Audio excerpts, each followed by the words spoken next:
Hello everybody, Mac here. Welcome back to the show. What we're taking a look at today is the MAFEX Wonder Woman Golden Armor version from Wonder Woman 84. Now, while the movie wasn't great, I mean, if you've seen the show, you know me, you know I am a huge Wonder Woman fan. She's my favorite of the comics. But even I have to admit, Wonder Woman 84 left a lot to be desired. However, I really like the design of her golden armor in that movie. For as little as it was actually seen, I thought the eagle armor looked really good. So in my ongoing quest to build out a 6-inch, a 1/12 scale version DC line, I picked up the MAFEX Wonder Woman 84 golden armor because she did go on sale. So I figured it was time to get her. Especially with the luck I've been having with MAFEX figures lately with Psylocke and Cyborg Superman, that I figured this would be a no-brainer for me to pick up. So what we have is, I want to say it's standard MAFEX packaging, but I feel like it's embiggened because they had to make room for the wings in back. We have the big picture window right here where you can see the figure, the extra heads, the extra hands, the wings and lasso accessories in back. We have an image of the figure down here. We have a still shot of Gal wearing the armor on this side. Up top, Wonder Woman 84 logo. On the back, we have a lot of glamour shots of the figure in poses, in action. Over here, a close-up of the figure. Over here, we got a really nice panoramic of the figure right here. And I really hope that I can get her to stand with the wings up and posed like this. That looks really cool. Sort of have them coming in around her. And on the bottom, blah. There was one other one that I was looking at getting, and that was the Bandai Spirits Wonder Woman 84 in the golden armor. I believe it was about $10 more than this, but I don't know, there was something about this one that I liked this one, the display of this one and the wing options better than for this one than the Bandai one. Who knows, maybe eventually I'll get the Bandai one as well, the Bandai Spirits version if it goes on sale. But let's get back to this. And so without further ado, wait, by the way, this is available on Big Bad Toy Store. There will be a link in the description below. Now, without further ado, let's get this package open and let's take a look at MAFEX Wonder Woman Golden Armor version from Wonder Woman 84. Okay, here she is, Diana, out of the packaging, and wow, are my lights reflecting off of her armor. But putting the tape measure to her, we can see that she is approximately, well, pretty much dead on 6 1/8 inch to the top of her helmet. So bringing her up close, the first thing you're going to notice is that her armor is very shiny. It's very reflective, and you can see how much it's reflecting my lights. So much to the point that I don't know if you're going to get an accurate idea of how gold her armor actually is on this figure. This is going to make for an interesting video, that's for sure. I have to say, though, that the sculpt, the mold on this figure, this is a very screen accurate look for this version of Wonder Woman. Screen accurate almost to a fault, and we'll talk about what I mean in a few moments. But first I want to take a look at the face sculpt. The face sculpt isn't bad. It's actually one of the better ones that I've seen. And sometimes, some ways that you turn it, it's a dead ringer for Gal. Other times that you look at it, not so much. I don't know if she just has one of those faces that's like hard to capture in like, you know, toy form. But I haven't seen like a really, really dead-on accurate face sculpt for Gal Gadot on these Wonder Woman figures yet. I don't know, maybe Bandai Spirits would be the one. But for right now, we're taking a look at this, that it's not exactly her. Like in areas like this, positions like this, and even off to the side, well, like right there, I think it's a very good likeness. Dead on, not so much. Not exactly sure why. I still like it though. I still think it's very good. I still think it looks really good, especially with this helmet right here. I love the sculpt of the golden helmet, of the eagle helmet right here. I love the sculpt of the armor in general. It looks very layered. It looks like she would be able to move in it, and like the layers here would move with her. I really like this, the scaling on her arms right here. I think that looks really good. And then we have the silver for the chainmail leggings here. And the design of this figure, I would have actually liked to have seen this chainmail carry through to the arms too, like maybe coming out at the shoulders, see some chainmail at the elbows, and not just have it be this skin tight banding or this skin tight plating right here. I think all of this though looks really good. You can even see like the little spine bends right here. The boots look fantastic. This is one of the things that I don't like though, because as I've said before, I really despise like whenever they put female figures in like combat wedges or high heel boots. And this, I understand it was like this in the movie because Diana is about 6 feet tall. Gal Gadot is decidedly not. So they put her in lifts. We saw this with her boots too, to give her some added height on screen. But I think this is one time that they could have done not exactly accurate to the movie rendition to get rid of these high heel boots right here. Also, while we're down here, something that I'm not a fan of is this mustard yellow ball joint right here between the foot and the foot and the leg. I would have preferred they would have like actually colored that in gold, although it might have been hard to capture gold on a moving joint like that. I don't know, but like that mustard yellow ball joint just really stands out to me. Something else is that like her arms are way too thin. And I know Gal has thin arms, but this just looks ridiculously thin right here. I would have liked to have seen something a little broader in the shoulders, a little more, you know, Amazonian. But like I said, I do like the banding on them. I just wish there was a little bit more meat to them. Now, we're going to take a look at the articulation, and it's everything you expect out of MAFEX. Well, first of all, also, this hair is very soft and pliable, and that's going to be very important when we put her wings on her, and you'll see why in a moment. But first, we're going to see that her head can do a full 360 spin. She can look up, sort of. I really wish that there would have been more play to get her to look up a little bit more, especially since she's a flying figure and she's going to have those wings. And if you crank her back too far, you can start to see like the gapping in the neck. She can look down very well. She has real good tilt side to side. Now, if we pop the head off, you can see that there is a dumbbell joint here, and there is a very loose sort of ball joint here at the neck that like whenever I turn the head, this starts to turn and it gets out of alignment. That like you pretty much want it dead on like that. And also it starts to gap sometimes. I'm not a big fan of that. I don't like the gapping that happens right here. While we have the head off, let's take a better look at the articulation in the shoulders, because she does have these shoulder pads right here, but they're kind of hinged. That I think they're hinged underneath here. There's a hinge right there, and you can really bring them up, but they pop out. I don't know if you saw that, but they pop out from underneath this V piece right here on her chest. And this feels a little delicate, so that you have to watch it whenever you're tucking the pads back underneath there, because I'm worried that if you come at this the wrong way, these might snap off, because these are not flexible plastic. They are thin, they feel brittle, and there's no give to them. Let's put this piece back in. You'll see what that's for in a moment. And also, let's pop her head back on. And now, if you take that shoulder pad and you get it up out of the way, her arms will do a full 360 spin. They will come up to there, past 90. There is a little bit of a butterfly joint in there. Let's bring it back down so that it doesn't break anything, and let's get it seated correctly.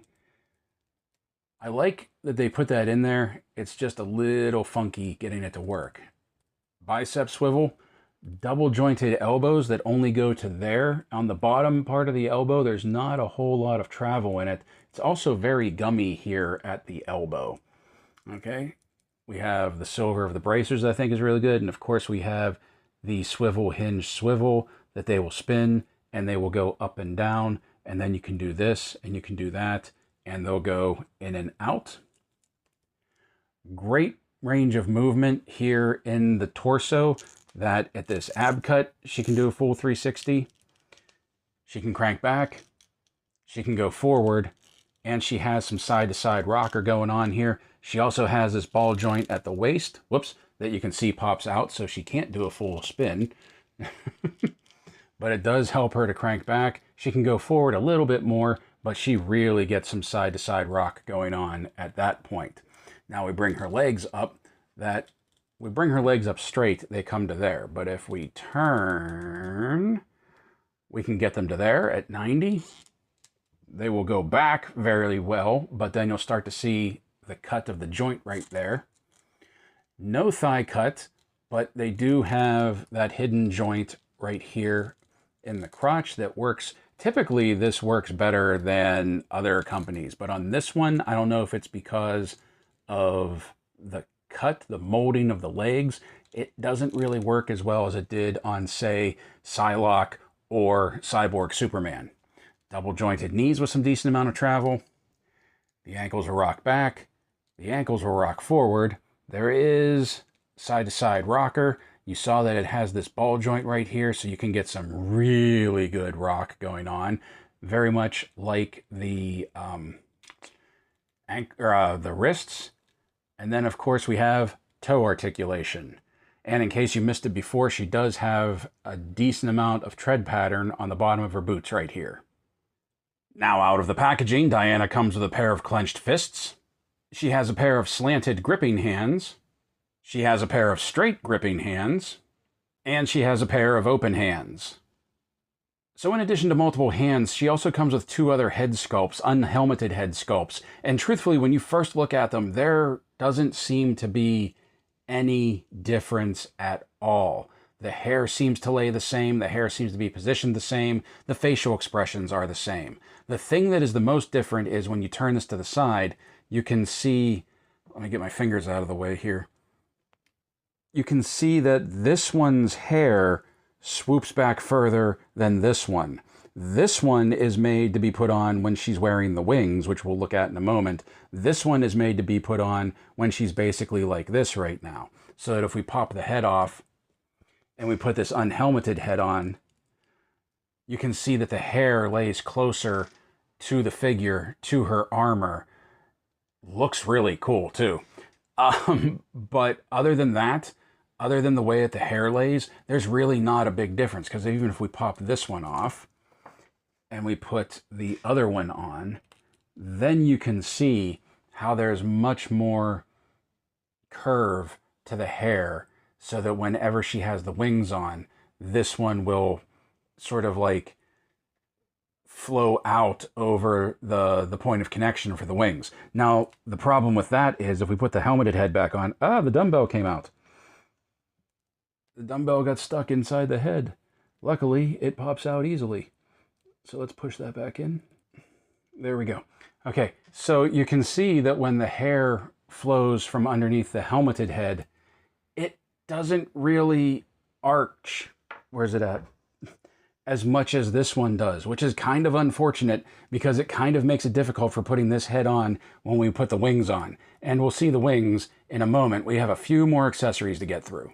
So Diana here comes with 3 lassos of truth. We have 2 that are spooled up, and the reason they're spooled up is you can see this one has a little peg on it, that this is the one that pegs into her hip whenever she's wearing it. This is a spooled up one that she can just be carrying around. And this one is the one that's supposed to be in action, that she can be holding this in one hand and sort of throwing this end out with the other hand and getting it to spiral like we saw her do in the movie. My issue is, not even my issue, but like the thing that kind of bums me out is they don't have just a lasso version of the lasso of truth. Like if you could picture, this one being the reverse with the lasso on this end, and she's kind of throwing that end out, but this is way too heavy to hold any position. It would have been cool if this would have had a bendy wire in it. It does not. It's just like plastic, and you can see that like it's not holding any shape. It's wanting to straighten out. So I would have liked to have seen a bendy wire in here. I would have liked to have seen an actual lasso version of it. And we're going to take a look at how this plugs in, because we'll bring Diana back in here.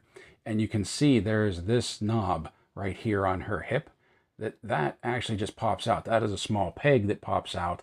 And then she has a socket right there on her hip. And you can just plug this in right there. And you can see that it's designed to look like there's a little hanger right there that the lasso is hanging off of, which is what this piece is supposed to be when you pop it back in. Come on. When you pop it back in, my fingers are fat and it's not popping in. There you go. When you pop it back in, so it just looks like it's the hanger on her hip minus the lasso. So I know I usually don't give the stand its own section of the video, and I know this may be hard to see because it's clear, but I wanted to draw attention to the stand because the stand is actually very important for this figure. That first of all, we have our standard three peg stand base for this. Now we come to the stand itself, and we have three armatures for it. You can see that one is your standard 2-segment, and then we have two 3-segment armatures as well. These will go to the side. This one goes typically in the middle. Now for the middle one, we have your basic attachments, which I usually use the oblong claw for it if I want to use that. So we'll just set that back here.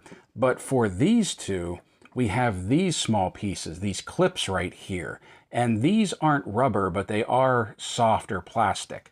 And these just get mounted here on the ends of the armatures, and then these armatures are actually made to come out to the sides right here. Now what this is going to be support for her wings. Whether you want her standing, whether you want her in a flight pose, these are going to offer support to the wings, because when she's wearing the wings, which we're going to take a look at very soon, she's very back heavy and she can't hold herself up. And it's a little disappointing with the closed wings. The spread wings, I fully expected that. But the closed wings are real heavy too. So let's just get to those and you'll see what I mean. So here are her folded wings, and much like her armor, you can see that this is a really shiny gold, really reflective gold. And you can see the lights bouncing off of it. This is a very thick piece too. This is a solid piece of plastic.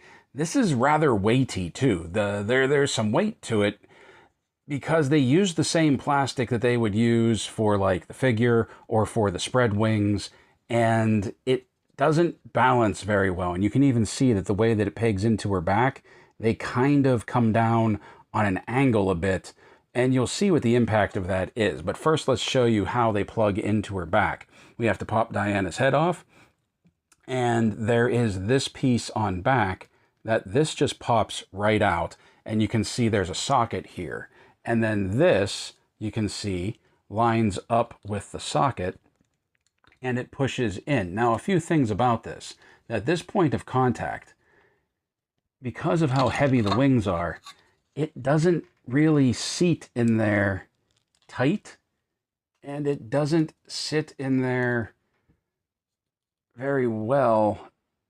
I feel like that's very brittle right there, and I'm really worried that I'm going to break that. So then we pop her head back on, and you can see how some of the hair goes in front of the wings and some of the hair goes behind the wings. And then we have her with her armor on and the wings folded, and they keep wanting to pop out. So she looks good like this, but behold the problem. That is a lot of weight. And if you want to get her to stand without the use of the stand, you have to do that with her. So what I do is I bring our stand in, and I have, I don't know if you can see that, I have like the open claw right there. And let's stand her up.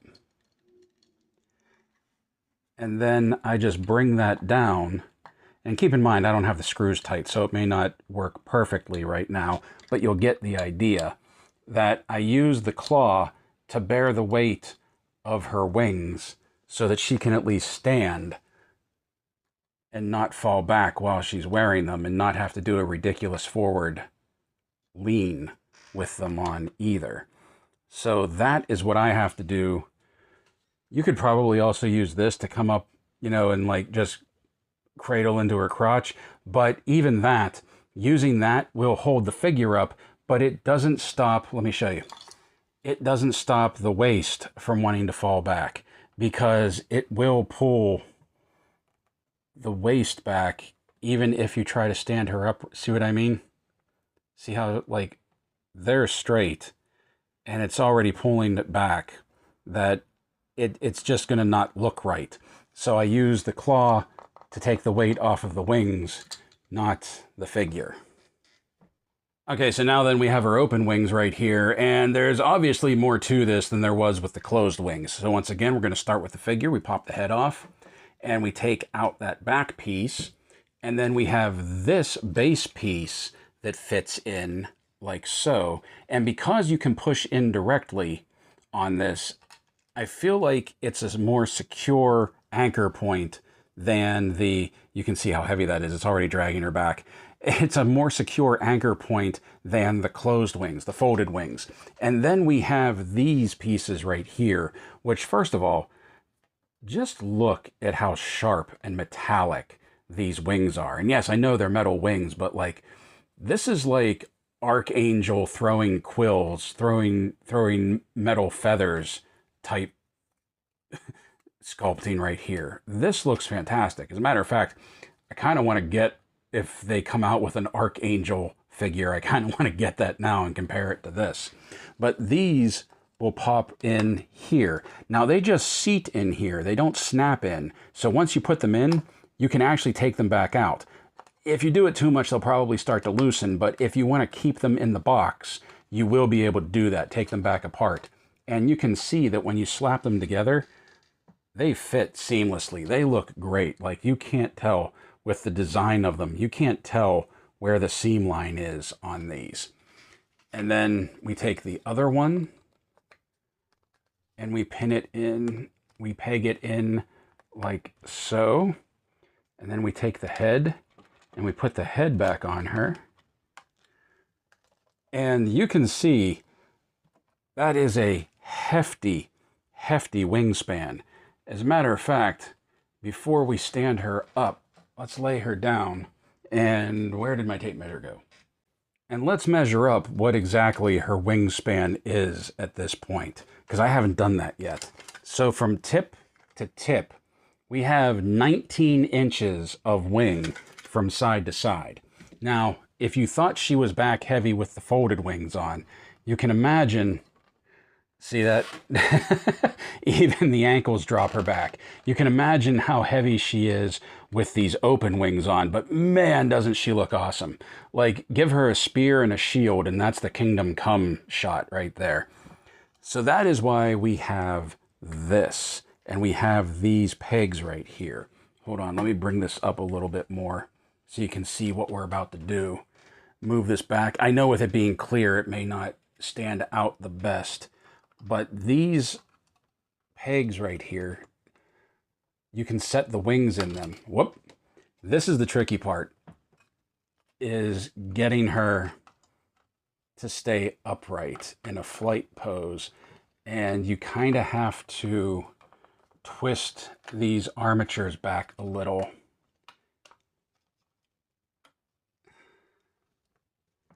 Like this and like that.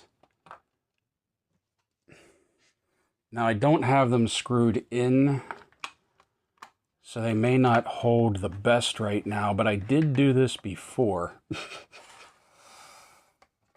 That it does, whoopsie, it does work. Something else that you can do, which was something that I had done on camera, off camera before, was bring in the third one. Okay, so there we go. I'm not gonna lie, that took a long time. Part of the problem is that I just haven't tightened the screws up at all, so there was a lot of give in it. As a matter of fact, I'm afraid to touch it right now.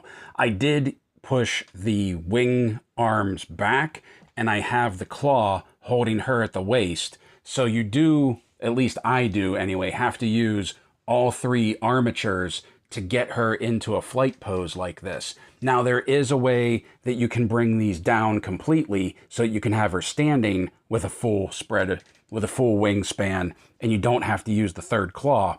But I mean, if you're going to put the wings on her and you're going to use this stand, you're going to want to put her in a flight pose. Am I right?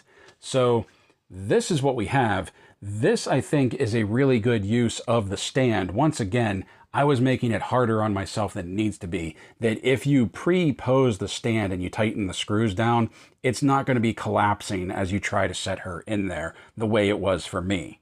And so while I have her up on the stand, I want to do a comparison with the only other version of the Eagle Armor Wonder Woman from Wonder Woman 84 that I have, and that's the McFarlane Toys Wonder Woman over here. And this is actually, I think, one of the first figures that Todd came out with for the multiverse line. First there was the Hellbat and that armored up Superman, I think it was Superman Unchained. And then I think the next two figures were the two from Wonder Woman 84. Wonder Woman in her classic gear or in her rebirth gear, and then Wonder Woman in the Eagle armor.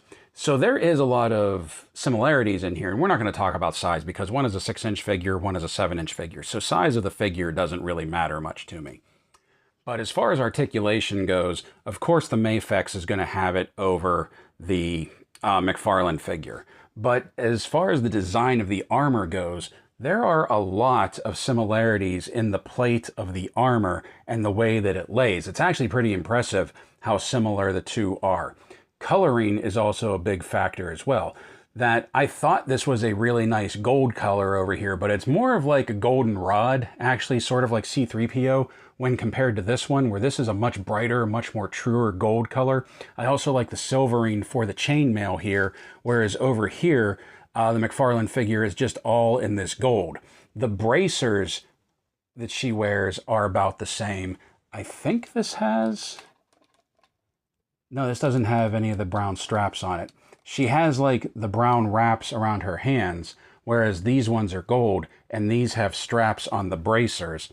But then also when you look at the wings, well, the helmets are decent. The helmets are basically the same, although I just noticed this beak is a little off center. The helmets are basically the same, but getting down to the face sculpt, I never thought the McFarlane figures, these first ones, looked very much like Gal. I didn't think they were really great representation of Gal Gadot. And I know over here I said that this one only looks like her at certain angles, but I do think these ones are a better representation than this one is. And then the final thing that we're going to take a look at is the wingspan to figure ratio. That this one, look at the span of those wings. Like this one almost fits entirely into just one side of the wing. Whereas these ones, I was always kind of disappointed how they just ended straight. Like these are sort of folded in. I wish they would have like come out and curved a little bit more so that like even when you move them back into sort of like a folded position, they would look more folded. I'm not a big fan of just how these come down straight right here. One thing that I do like about the McFarlane figure over this one is that these wings are articulated, that you can move them up and down, they'll flap in and out. They pop in and out, so you can even take them out, but I'm not going to right now. And you can move them into different positions. Whereas these, just because of the size and how they're anchored to the figure, there's really no movement. Whoops. There's really no movement in the wings. Also, I think the flight stand on the MAFEX is better than this one. Now, there is also the argument, and this is a valid argument, and it's one that I'm even going to mention, that we're talking about what was at the time a $20 figure versus, I think this was $75 when I got her on sale. I think she's normally around $100. So there is that. You have to take that into consideration. And if I had another version of this figure, I would have pulled it in too, regardless of the price tag. The only other one that's left is the Bandai Spirits, and I don't know, I might end up picking that one up too if it ever goes on sale. But I did just want to bring these two in and compare them side by side. For the price, I still think this is a good figure. For like a $20 figure, I still think, you know, this is worth the money. The articulation on the McFarlane figures was never one that I was really thrilled about, and I was kind of upset that it didn't improve over the years. The articulation on this one is just fantastic. And now for size comparison, here she is beside the MAFEX Cyborg Superman and MAFEX reissue of Psylocke. And here she is beside the Mezco 112 Wonder Woman and Cheetah from, I think it was DC Direct line. Here she is beside Hasbro Marvel Legends Power Princess and World War II Captain America from the Riders line. Here she is beside Hasbro G.I. Joe Classified Series Clutch and Retro Cardback Scarlet. Here she is beside the Valaverse Action Force Desert Rat and Pandora. Here she is beside Lanyard Toys City Hunter Predator and Xenomorph Drone. Here she is beside NECA Toys Dungeons & Dragons War Duke, and one more time just to see them side by side, the McFarlane Toys Wonder Woman Golden Armor figure. And finally, here she is beside Airborne and me from the G.I. Joe Steel Corps. So I don't want to say that this figure disappointed me, because it doesn't really disappoint me, but maybe the best way to say it is that this doesn't really live up to my expectations. And maybe my expectations were set too high, because the last two MAFEX figures I picked up, Cyborg Superman and Psylocke, just knocked it out of the park. The figure in and of itself isn't the problem. Diana in her armor looks good. The other head sculpts look good. The figure looks good, like that gold... The gold armor, the chainmail, it all looks really good. The problem is with the accessories, mostly the wings. Not being able to stand on her own with the folded wings is a huge miss, because the whole point of having the folded wings is so that it doesn't take up space on the shelf, so that you can display her with wings but have them folded in. It doesn't help if you have to have a stand rigged behind her to hold the weight of the wings, otherwise she's going to fall over. Even if this was the type of stand where, like, you could use a foot peg, which this figure doesn't have foot pegs, so you can't use that anyway, she would still fall over. You saw her buckle at the ankles. So the weight of the folded wings is a huge miss. The spread out wings needing extra support, that's just common sense. You're going to need that, because that is going to change the figure's center of gravity. That is going to change the weight distribution. So I don't really have an issue with the stand being needed for when the wings are open. It looks really cool when the wings are open, and I think the stand is utilized very well for when the wings are open. Like I said in the video, my big problem was that I hadn't tightened the screws. Once you tighten the screws and the armatures hold position, it's a completely different story. I was just being stubborn and I hadn't tightened them because I thought I would get through it quicker for the video. Boy, was I wrong. If I have a gripe about the open wings, and remember, I do think they look really good, there's no articulation in the wings at all. And between starting this video and finishing this video now, I have taken a look at the Bandai Spirits, the SH Figuarts version of this figure, and the wings articulate. I really wish I had watched the videos before I purchased them, because while I do like this one, I think I'm really going to like the Figuarts version of Diana in her armor. So we're probably going to see this on camera again, just, you know, the Bandai Spirits version of her. The other thing that I don't like about the wings, especially the folded ones, is they feel very brittle, especially where they plug into her back. There's just something very unsettling about when you take the folded wings and you try and plug them into her back, and it's weighing her back, or they want to fall off, or the figure's going to fall over. Like, they just feel so fragile that, like, I worry that if she falls the wrong way, they're going to, like, collapse in, or they're going to break or something. Once again, the big wings, they have that same feeling, but if you have her if you have her posed with the stand holding the wings up, that's less of a worry, ironically, than when the wings are folded. Also, how they didn't just give her a lasso version of the Lasso of Truth, I don't know. This figure is definitely a mileage may vary, because while I was watching the video for the SH Figuarts, and while we looked at the McFarlane figure, I do think this is the best looking of the figures, especially with the open wings. I really do believe that, but I think I'm going to have more fun with articulated wings further down the line. So that's what your choice is, form or function, it's all up to you. Hello, please hit like, hit subscribe if you haven't already. Many thanks to those of you that already are. Leave us a comment down below letting us know what you think about today's video.